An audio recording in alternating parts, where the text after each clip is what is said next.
অনেক যুবক এখানে বসে আছে ছ্যাঁকা খেয়ে বেকা হয়ে গেছে, বলো। আরে বেটা, তুই তো বাড়ি কতিবে, তোকে বুঝতে হবে বাবা, একটা মেয়ে দুনিয়াতে নেই, আরো সুন্দরী মেয়ে দুনিয়াতে আছে। আরে সকিনা, তুমি ছাড়লে আমার পরোয়া নাই, তোমার মতো সকিনা ছাড়লেই তো আমার জীবনে ফাতেমার আগমন ঘটবে।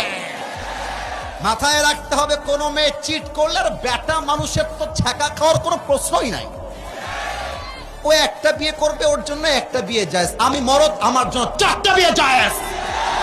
ছ্যাঁকা খাইলে তুমি খাবা, I have to enjoy my self.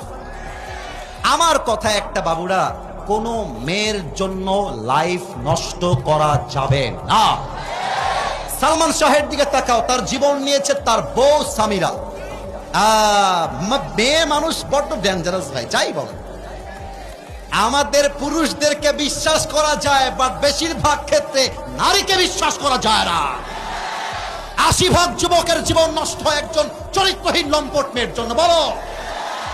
অতএব কেউ চলে গেলে যেতে যাও, কিন্তু তুমি তোমার জীবনে এত ভালো কিছু করবা, আরে ওই রকম একটা সকিনা না, একটা জরিনা না, ওইরকম হাজারো সকিনা জরিনা তোমার পেছনে তোমাকে লাইন ধরে বিয়ে করার জন্য, বলো না সবাই।